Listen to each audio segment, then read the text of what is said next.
The Walking Dead Season 2 is weird.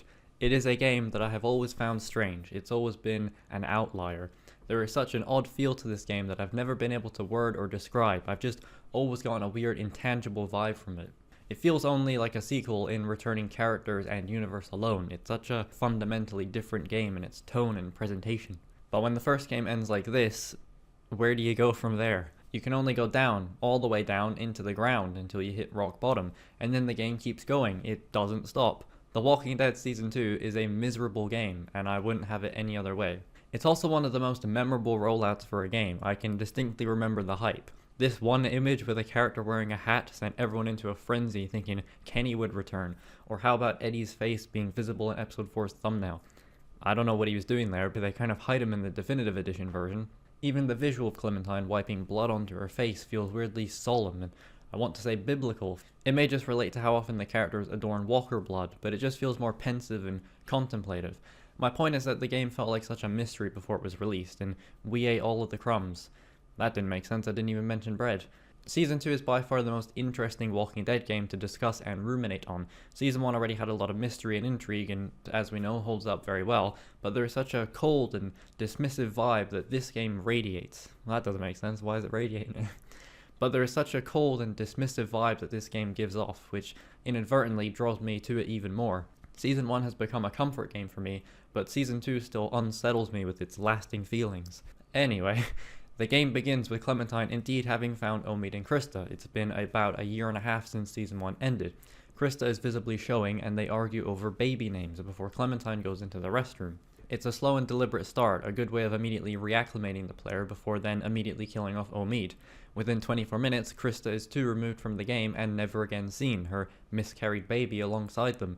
It takes under 30 minutes for everything familiar and safe to be violently and cruelly snatched from Clementine and the player, and it is hard not to respect the bold nature of it.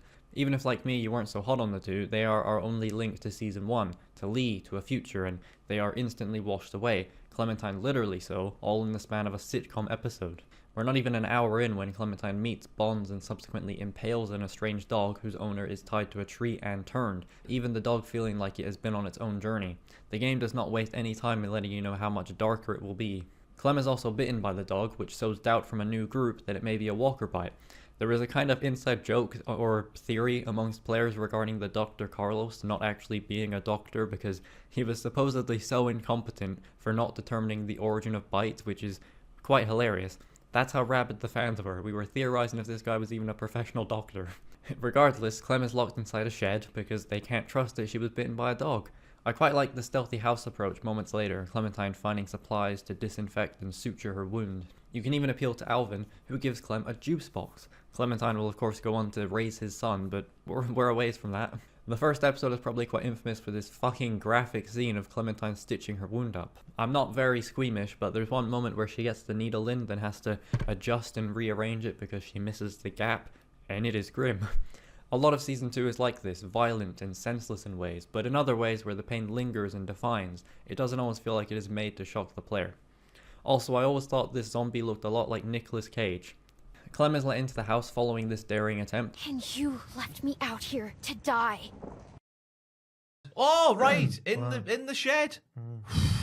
Then we're treated to one of the only quiet moments of the episode, Clementine explaining to Luke how she made it this far. Luke is one of the most beloved characters in the sequel, charmingly voiced by who would become a telltale namestay in Scott Porter, of Speed Racer fame. Luke tries to act as our Lee for this season, but where Lee managed to fool everyone into thinking he knew what he was doing because we were controlling him, Luke never manages to do the same.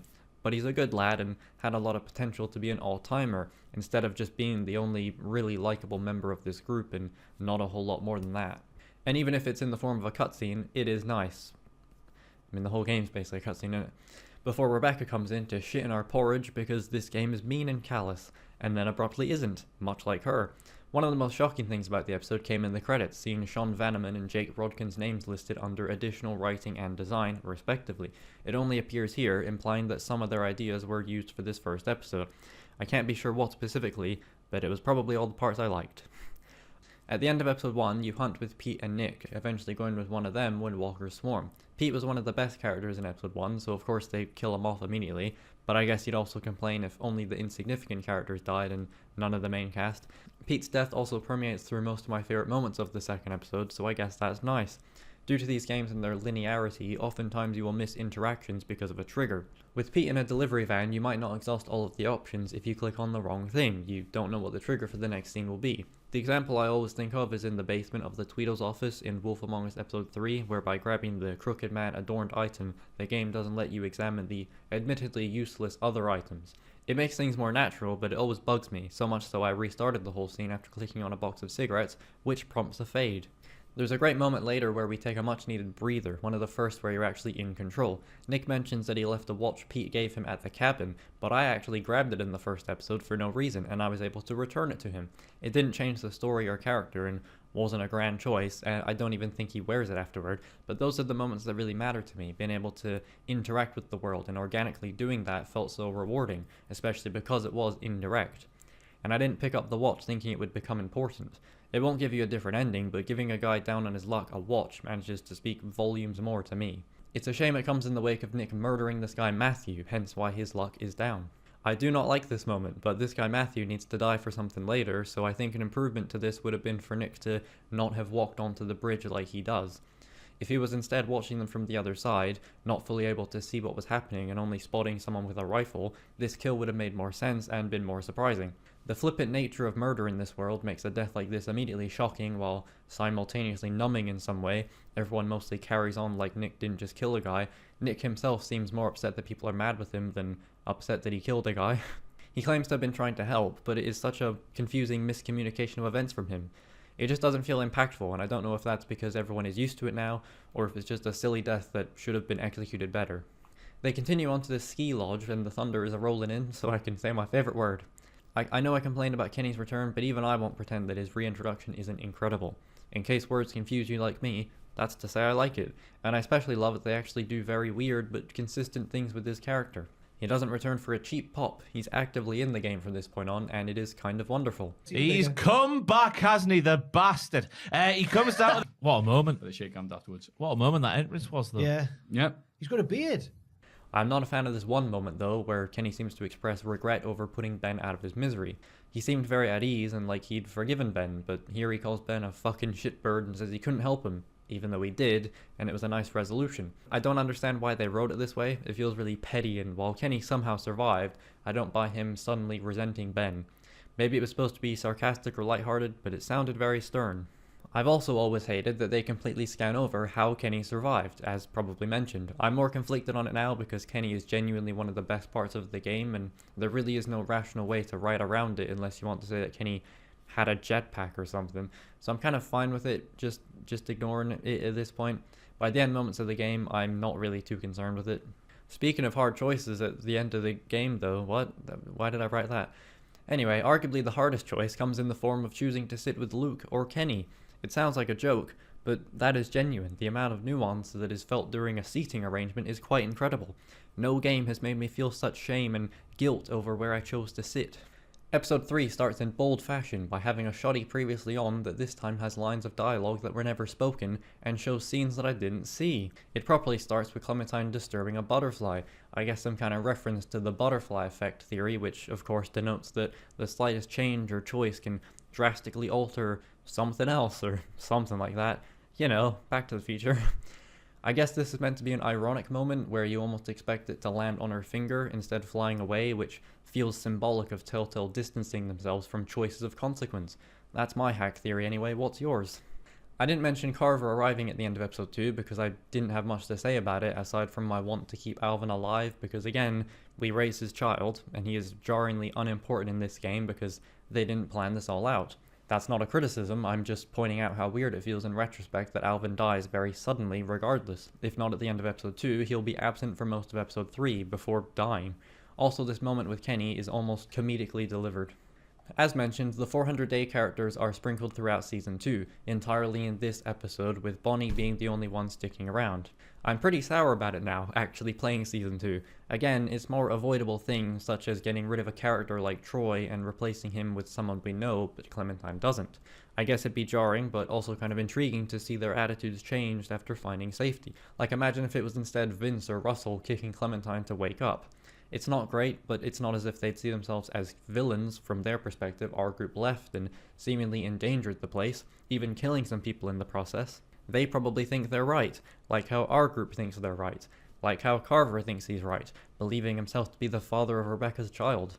At any rate, coming back to 400 Days, I actually don't mind Bonnie as a character and her interactions with Clementine.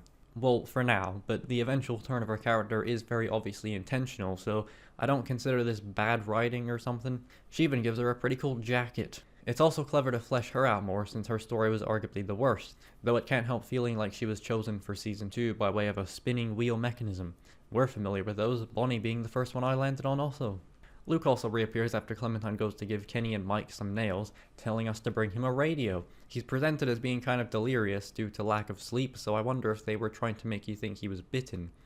They definitely were doing that. Luke believes that this herd of walkers is going to come right through the store. Then Wyatt tells us to hurry up and see Bill, Carver, by doing so, increasing the time it took me to get there. Great involvement, Wyatt. Earn that paycheck.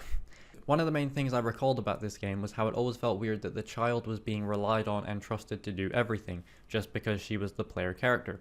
It kind of de-emphasized the world in favor of making sure the player felt important as the protagonist, which isn't something I love. It didn't even really feel like you were playing as a child, which would have made fresh a lot of these scenarios. And it's definitely at its worst in this episode. But in all honesty, it actually isn't as bad or weird as I remembered. But in terms of the whole illusion of choice, I think they could have again played into it here by having characters undermine or disregard Clementine because she's a child. For example, imagine a scenario where the group is devising a plan and Clementine tries to butt in. Let's say she does and offers up an idea.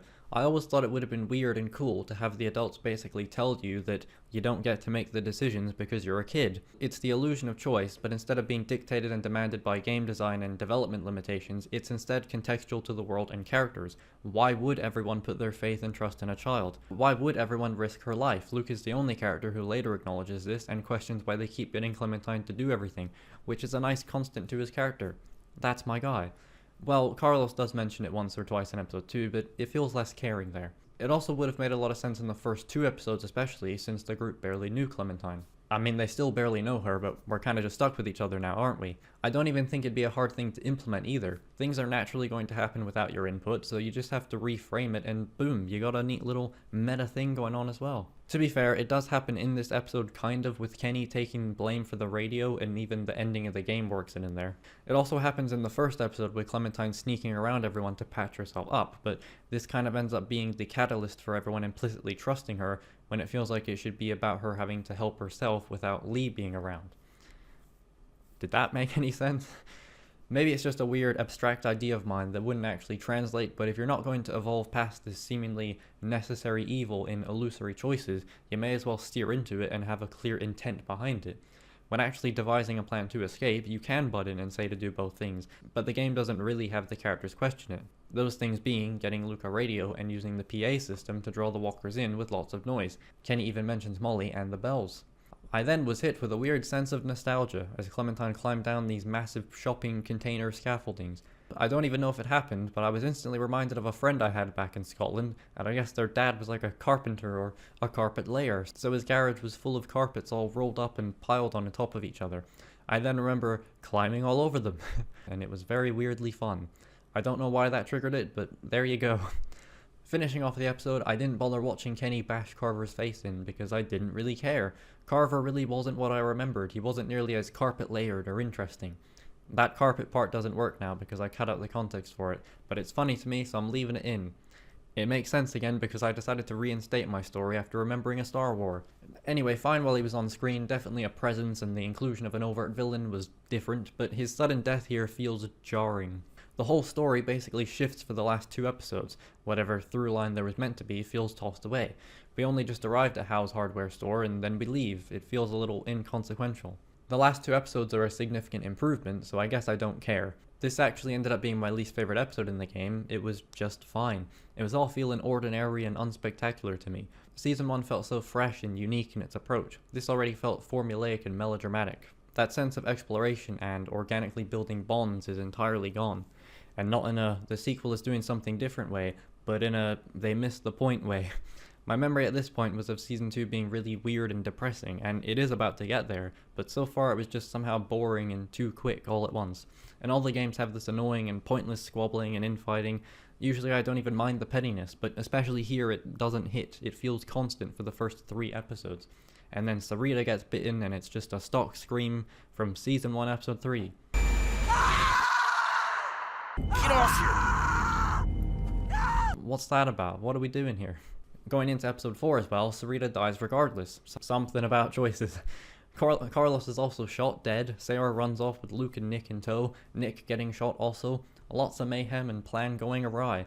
The blood they'd utilized also starts to wear off since Clementine gently applies some more. And that would even make sense if it were raining or something. Finding Rebecca and Jane, we escape the horde with one of the smartest things I've seen in the entire series. Jane grabs a walker, cuts out its mouth so it can't bite them, and then uses it to walk her way through the swarm. This is the most impressive thing I've ever seen. This is incredible. That's genuinely amazing, and immediately one of the best moments in this entire game. Naturally, no one ever does it again. You don't count. That doesn't count, Michonne. Come on. Jane continues to impress when the two go off to search for Luke, Nick, and Sarah, showing Clementine another incredibly useful trick to stun the walkers, something that does happen again, and consistently so, right up until the final season, which is a really nice connective thing. The pace was also far slower. I really got to know the characters, and especially Jane, who really started to win me over for all these reasons. For all these reasons. Oh yeah. Oh, yeah? And Oh. no.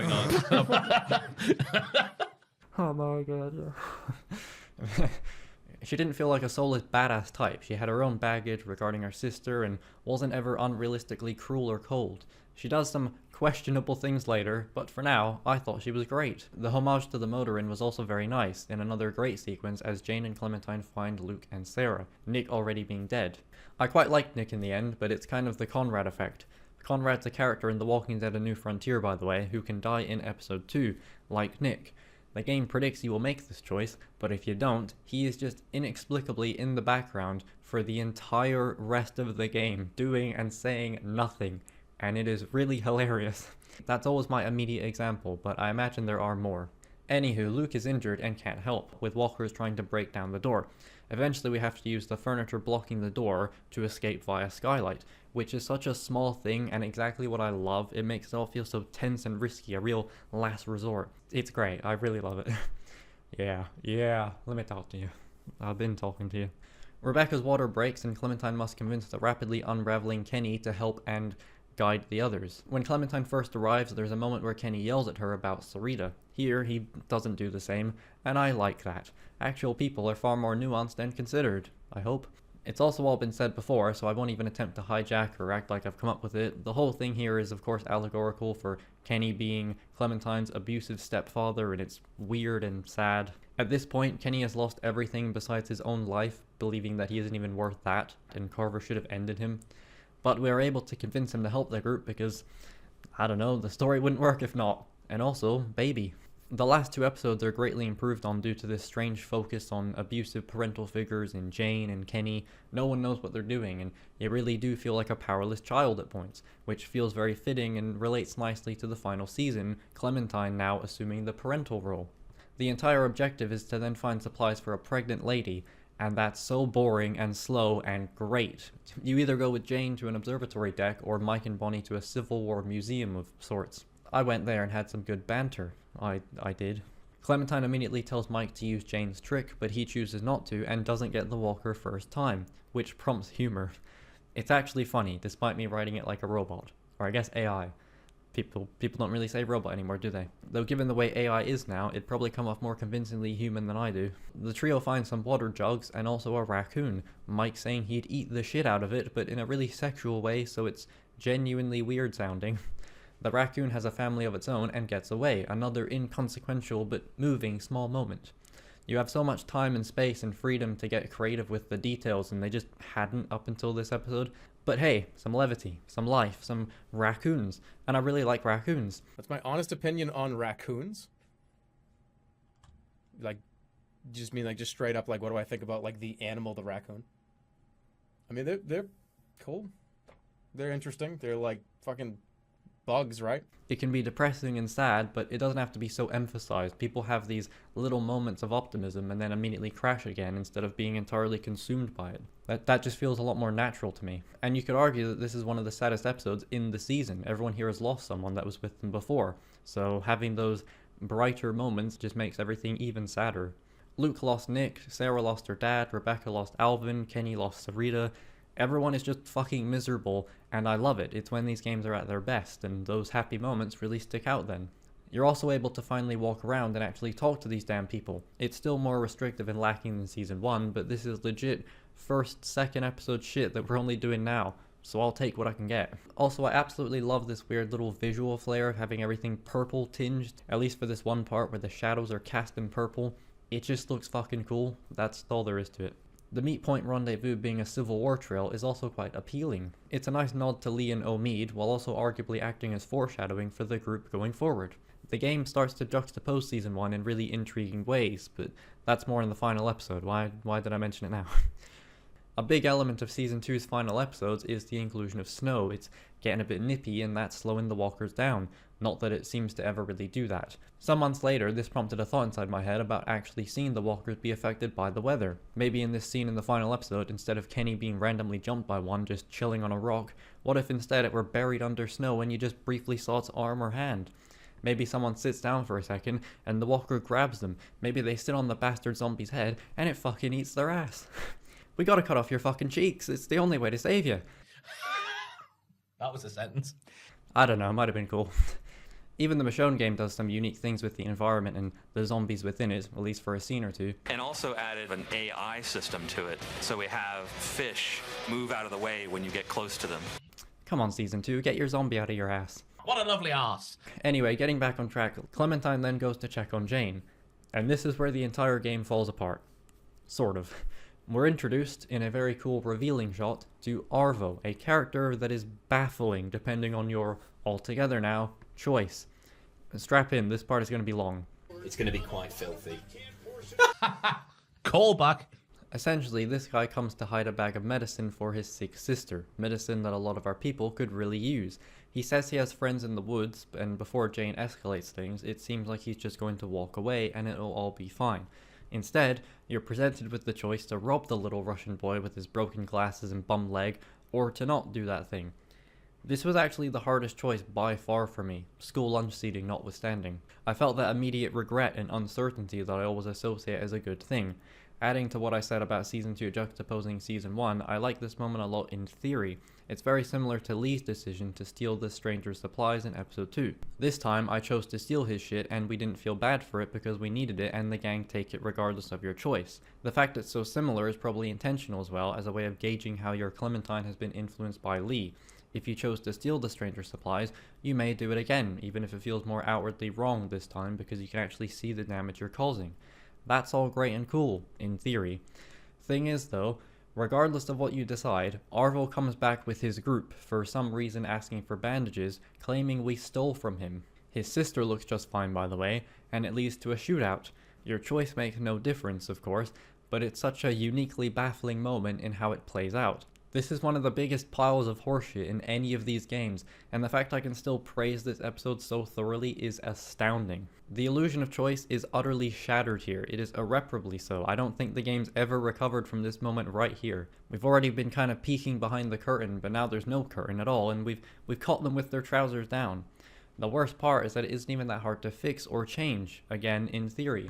Literally all the game had to do was incorporate my genius idea of having the characters ignore Clementine's choices. By doing so, Jane decides for herself to steal Arvo's supplies and there's nothing you can do about it. Or have Jane actually kill Arvo, then his group track us down when he doesn't come back. She seemed like she was close to doing so anyway, which feels jarring, but maybe could have hinted at what comes in the next episode. I imagine this was the game's attempt to justify Arvo's coming back, but Jane isn't even with us when he does so my supposed fix doesn't even actually work here either, because no matter what, he still says you robbed him.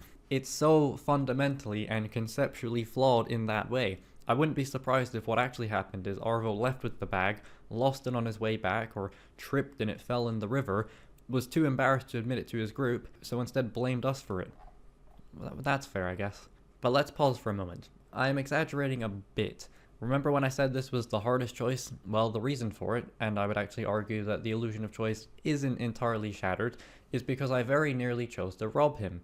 The fact I was uncertain about something that was obviously morally questionable made it such a compelling choice, hence the illusion wasn't shattered. I seemed to buy into it. But how much of that was in the moment impulse, and how much of it was knowing what would come later? You see, I had a whole little fun thing for Season 1 of The Walking Dead that I didn't bother including, but essentially it boils down to you being able to retroactively improve the quality of writing by choosing what the game wants you to do. Whether you realize it or not, the game has already made up its mind and is only being polite when it asks you what you want to do. Take Lily with or leave her behind. It doesn't matter, we've already decided she's leaving anyway, but we want you to feel involved. Take the stranger's supplies or don't. Doesn't matter, he's still going to blame and try to kill you, though we've made sense of that now. It's the same thing here, either steal Arvo's supplies or don't. It doesn't matter, you're still going to get shot at later. The weird thing is though, in a rare moment, Telltale seems to have presumed that the player will choose the bad option, stealing Arvo's supplies. I think I could even prove it as well, since in my footage I hesitated for a long while before finally clicking to return the bag. But if you actually watch it in slow motion, I got so close to not making a decision that the game briefly flashed the Rob Arvo choice up, as if to imply that that's the default choice if you abstain. As I'm writing this, I just today on February 2nd went back and replayed through this scene to find out why Arvo was even hiding the medicine in the first place, expectedly got a half-hearted hand wave of an answer, and then promptly uninstalled the game.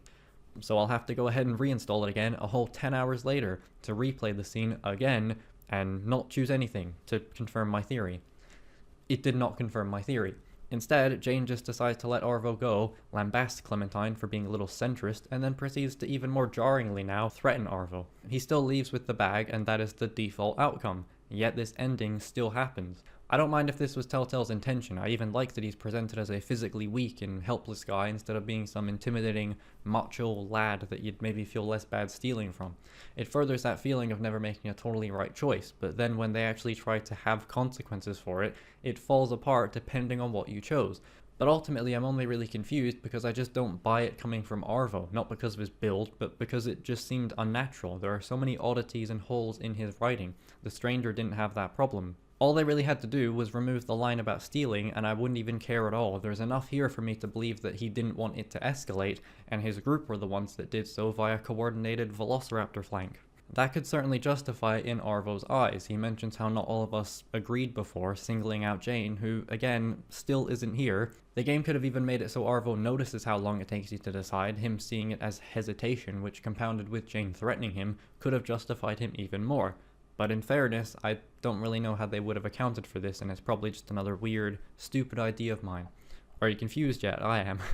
I also just generally don't like when Telltale write choices to be good thing or bad thing. Choosing to save Doug or Carly may be uneven depending on the individual time you spend with them, but it didn't feel like one was wrong and the other was right. You felt bad because you only had time to save one of them and the other dies regardless, not because you did an explicitly bad thing. And that can work, I'm sure it does in one of these games, but it just doesn't here because Arvo is portrayed in a mostly sympathetic manner going forward. Unless that's all the point, and depending on your choice, it changes the context of Kenny beating on Arvo constantly in episode 5. If you did steal from him, he is more justified in wanting to give you a receipt, whereas if you didn't steal from him, he comes off more outwardly vengeful, and then depending on Kenny doing the beating, that changes your subjective view of Kenny doing the beating. Despite fucking you over either way, do you treat Arvo like a human being, or do you allow Kenny to beat him? to do the beating? Up the justified dicks. It's all right if it's justified. That's being a dick. That's gotta be dick. And while I'm sure we all had a good chuckle at my feigned attempt to prove Telltale were presuming we'd choose the bad option, I actually can prove it, because the scene plays out like you did rob him. I'm on the wrong save again, apparently. Even Kenny is like, what the fuck, Clementine, you robbed this guy? And you were unable to tell him, no, Kenneth, I didn't do that shit actually, bro. I mean, it's not really the ideal moment, and it's not like Kenny cares going forward, but that's the fucking issue. What is even going on? What are the motivations at play here? I don't really know what I'm supposed to feel. Do I sympathize with Arvo? Well, that's all your choice, but your choice doesn't dictate how Arvo acts here. He will cause this whole thing no matter what. It's like no matter what I land on, I keep finding more nonsense. Am I missing something? No, but I am endlessly repeating myself in a useless attempt to make sense of this shit. I started to wonder if this had anything to do with Wolf Among Us and Walking Dead Season 2 episodes overlapping. I'll just let Bunny Hop explain. And maybe this is a bit of a stretch here, but I can't help but notice that turning point in quality for both series happened around the same time, July 2014. That's when Walking Dead started to get good and Wolf Among Us started to get bad. And with the Borderlands and Game of Thrones games announced just before that 4-month delay between the first 2 Wolf Among Us episodes, I can't help but wonder if Telltale is truly cut out to be juggling all these multiple projects at once. It's too much work with too many cooks in the kitchen. I mean, look at how many different writers got juggled between the different episodes of the second Walking Dead season. None of the original writers returned, and the first season just had only one recurring writer who consistently did every other episode. Go watch his videos on those games as well. They're far shorter and say a lot more than what I mustered. Even if the writers didn't all carry over between episodes, it also begs the question of how stable and sustainable this format is, not only releasing at least 2 games concurrently, but also releasing episodes over months at a time. Telltale did this until their dying breath, and they somehow managed to pump out more and less. More episodes, but less content within said episodes. Long story short, this moment is just baffling to me. I really struggled to write this part out because I was trying to find nuance in it and make it make sense, but it just didn't. There was nothing there to justify it if you chose not to rob him. It ultimately comes down to Arvo saying that one line. It's genuinely that one line that ruins it for me. The game just doesn't work. It completely buckles in that moment. I always try to view it from every angle, from every character's perspective. I legit can't help but do this all the time with everything, just like the filthy centrist Clementine. But I just don't understand it here. This is actually part of the reason I don't make more videos. I generally don't have a thesis or concrete argument, so I don't have anything, in case you couldn't tell, so I don't have anything conclusive or certain to talk about. I'm so flippant on what I think something is trying to say or achieve, so I entertain both sides and then just kind of leave it, being unable to commit to an idea, probably due to some insecurity over saying anything at all and not being confident in it. Yeah, let me talk to you. Let me try to talk to you. For example, I criticized the game Emily is Away 3 for feeling sterile and disingenuous in its presentation, but then immediately backtracked, saying that it may have been intentional since the game was parodying Facebook. In the original draft, I then went on a minutes-long rant about pro wrestling, Star Wars, the MCU, and whether or not we're to blame for supporting the same old shit every time a corporation panders to us, despite people saying they don't want to be pandered to. Looking at you, Darth. Anyway, that's just how my brain works, I guess, and I imagine all that would make for a fairly boring and contradictory and overlong video in which I continuously undermine everything I say because I'll say one thing and then entertain the complete other side, and I try not to think in absolutes, though I'm sure I have done so. People actually called me out for this very thing in my Ray is not a Mary Sue video, since I say one thing and then say another, which people took as me contradicting myself, when I was actually just trying to explain a plethora of potential explanations that you can easily buy into, given the context of Star Wars, but choose not to because you've already decided that Rey is the worst character ever written for film. And I can't help but roll my eyes when someone is so stubborn as to claim that something they enjoy has been ruined. I find it aggressively childish, though again, I'm sure I've said similar things. I just don't let one bad thing ruin what I actually do like. And ultimately, I'm of the opinion that the only person who can ruin something for you is yourself, if you let it. God, we're just unraveling at this point. Another mental breakdown is par for the course, but this already feels too early. I think I've rambled about all of this long enough. Where even were we? Anyway, NXT. Anyway, start joining. yeah. Bless you. Oh, and while Arvo's inclusion in the final episode is also odd, it's fine there because it isn't about him, it's in service of Kenny and his arc, so I'm totally okay with it in that way. So I kind of ended up running through most of that episode because I loved most of it and had a lot to say, also about things not related to the episode. This episode worked so well comparatively because it de-emphasized the plot and need for large stakes. I thought having Carver as a villain was great initially, but it really didn't help the game much. As mentioned, the story feels like it takes a shift or renews focus with the last 2 episodes. Usually that'd be concerning, but I already didn't care about the first half, and they also wrapped it up fairly conclusively in episode 3. The game also finally gives you a chance to care about the people you're with instead of just throwing you into their lives and hoping you'll be invested. Nice one. Fuck that entire Arvo stuff though. Genuinely set me back a few days of writing, though I suppose that's my bad. Mental issues. I give it 4.5 stars. Lovely. Episode 5 is a great ending, mainly for the way it finally incorporates some of my wants from playing as Clementine, and also acting as a great juxtaposition to Season 1's ending.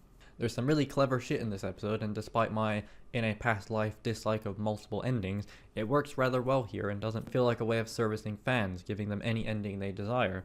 All the endings here feel like they could have been the canonical true ending. You'll notice Arvo is the only Russian left standing, if you don't count me apparently. I just had an intriguing thought about what these people are saying. If you played this game with Russian dialogue, did the Russian people speak English? What? Surely not, that seems very stupid. But I wanted to share that as Arvo plans to share his supplies with the group, saying he has a house with food, which actually doesn't end up being a lie. Once again, Arvo's character is just strangely conflicting. The group begin to act like real human beings, stopping for the night at a fenced-off electrical station thing, all sat around a fire, if only for a moment. Luke says it's his birthday and he's 27. He got out of college 5 years ago and majored in art history. We also learned that he and Bonnie were in a relationship of sorts at one point. As I continue to say, it's not important to the plot, but it builds a lot of character, and it's nice to see the characters having those boring moments between all the supposedly exciting action. It's mostly just people surviving, so it's nice to see them surviving. There's a hell of a moment with Kenny, who's on patrol with AJ. He has a great line in response to Clementine talking about Katja, saying that she had a big heart and to get it broken that way was too much for her, and that it should have been too much for him. Genuinely very powerful stuff, which you won't be seeing because I didn't select it this time. I don't know if anyone even clocked it, but I'm playing the PS4 version of the game through PS5. Reason for this is that my recording corrupted, so I had to replay the episode just days ago as of writing this, and decided to play it on PlayStation since I never did, as the game is conspicuously missing a platinum trophy. And then every other game after it had a platinum trophy, with the requirements barely changing. Why did that happen? Anywho, Arvo is handcuffed away from the fire, and when offered some rum from Mike, has a little meltdown. I'm still conflicted on Arvo at this point, which is good, since that now seems to be the intended dynamic, and again, it's less Arvo's actual involvement and how his sudden torpedoing further ruptures the group. Wow, that sentence took me a few minutes to write, because I'm bad at writing. Kenny is the only one who doesn't feel sorry for the kid, his view being fairly significant, as I suppose the most traditionally viable leader, what with being presumably the oldest and most quick to violence man. So even though it's Kenny, and potentially Clementine if you're so inclined, against everyone else, Kenny still kind of presumes leadership, with his rising rage only being quelled by Clementine and AJ. That's good shit. Luke actually gets a lot in this episode, as there's a whole other scene dedicated to the group taking a break and talking after that chaotic gunfight, but before the campfire. Luke ponders to Clementine how they ended up where they are, him having a bullet shot through his leg, yet still being alive while all his friends are dead. All his friends are dead? Push him to the end? Oh no. It's the usual, I could have done more, I have to live with that spiel, but it's still a nice moment and helps the pacing. Was he at uni getting his degree and stating the bleeding obvious, eh? Eh? Also, yes, I went out of my way to move the scenes around so as to make that joke work. It wasn't even my joke as well. I will also say that I really wanted a dialogue option here where you could respond to Luke with, "and you will," so as to say he won't give up on himself, but that was probably obvious, maybe it didn't need to be said.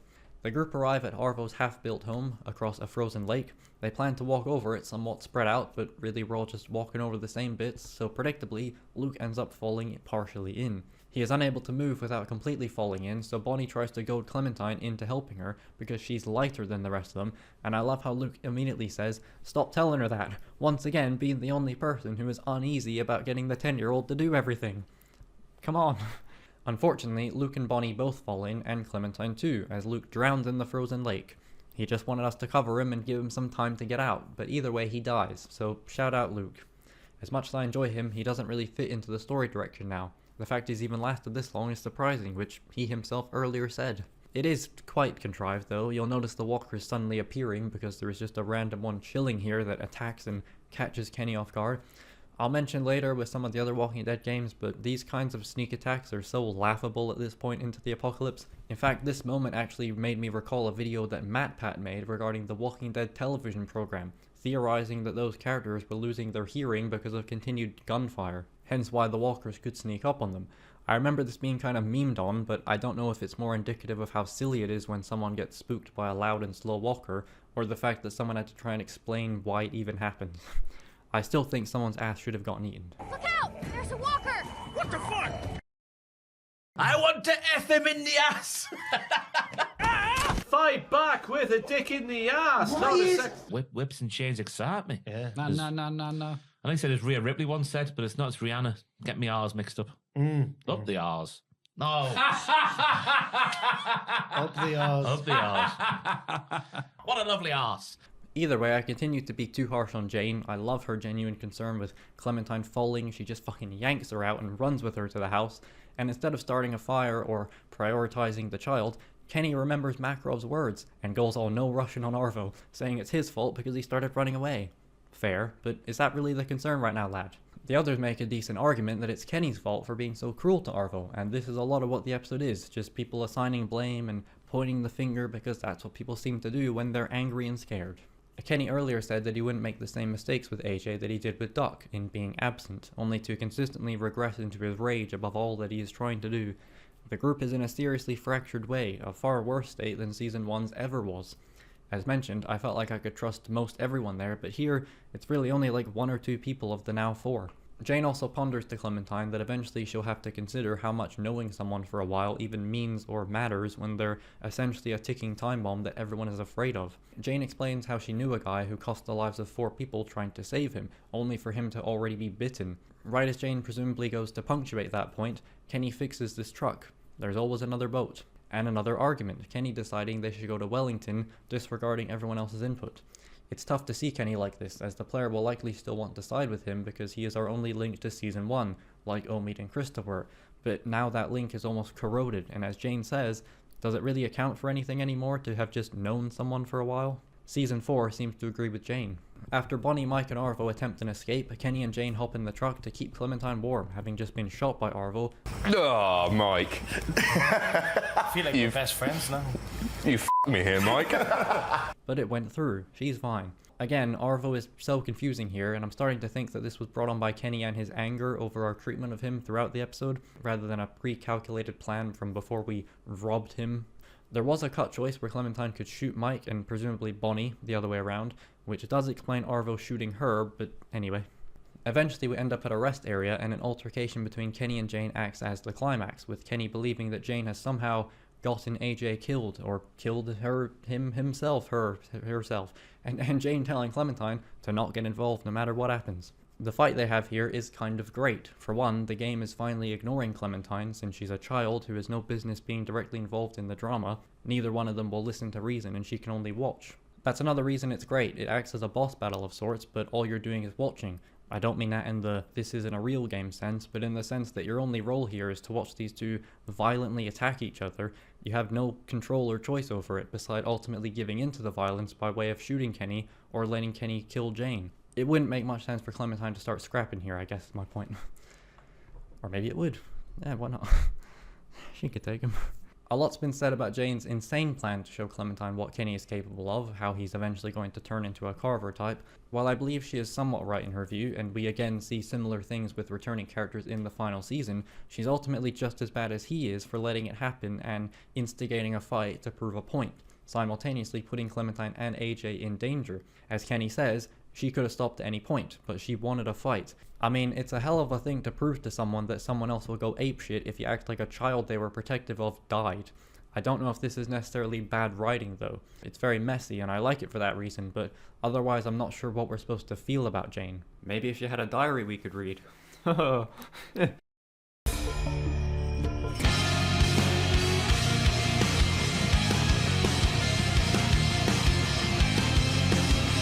I guess that's up to you, given the multiple endings. She comes back to help, and for most of episodes 4 and 5 I was on side. It's just at the end where she kind of loses me. After all, Jane does the equivalent of telling someone that skateboards are dangerous before tripping you up to prove the point. Like, yeah, I guess you're not wrong. But you know. Either way, I gave up the skateboard and ended up shooting Kenny and siding with Jane. And I was quite conflicted. I felt like I'd fucked it all up. Despite many replays, the game still manages to make me feel like I made the totally wrong decision as soon as I made it, and that's what it's all about, as I'm sure I've said. Probably just repeating myself a lot at this point. Jane saying she didn't realize Kenny was going to go that far, whether or not it's true, the gut punch of shooting Kenny only to hear AJ cry, fuck me man, that's different gravy. While having Clementine go off on her own with AJ makes the most sense canonically, I again quite like that any of these endings could be satisfying depending on your experience. I'm kind of amazed that Telltale didn't I'm kind of amazed that Telltale didn't bother doing multiple endings for other games, besides really only Game of Thrones and I think Batman: The Enemy Within. I suppose the issue there is trying to account for all these different endings. Season 2 has 3 endings and a whole bunch of variations within that. The weird thing though is that The Walking Dead: A New Frontier actually does attempt to reconcile those different endings. It's one of the only games that actually tries to make your choices matter in that sense, where most games would just pick a canonical ending and have the sequel follow on from that. It's so subtly done as well that I didn't even notice it until finishing the last Walking Dead game, which I guess isn't a good thing, but we'll get there. My feelings with Season 2 are strange compared to Season 1 because with that game, it's so cut and dry, there's not much to deliberate on. With Season 2 in its second half, the game is constantly changing focus, changing direction, it really ramps up and becomes far messier and more intriguing. Season 1's end goal is to just find Clementine. Meanwhile in Season 2 there's an active tension in the group that ends with everyone turning on each other, while all you can do is watch. It's far more complicated. I guess what I'm saying is that I didn't feel genuinely restless after finishing Season 1, but Season 2 just really got under my skin at the end. In the end, rather. Season 1 is generally seen as a universally loved game, but in that way it's kind of uninteresting because, yeah, everyone obviously loves it. Season 2 is far more flawed and divisive, and even with A New Frontier's general dislike, Season 2 manages to still feel like the black sheep. It's certainly a step down from Season 1, but it really tries to differentiate itself in ways that I mostly enjoy. I still don't know who to let die, and I still don't know where to sit, which is a hell of a dichotomy to have in your zombie video game. Yeah. Yeah!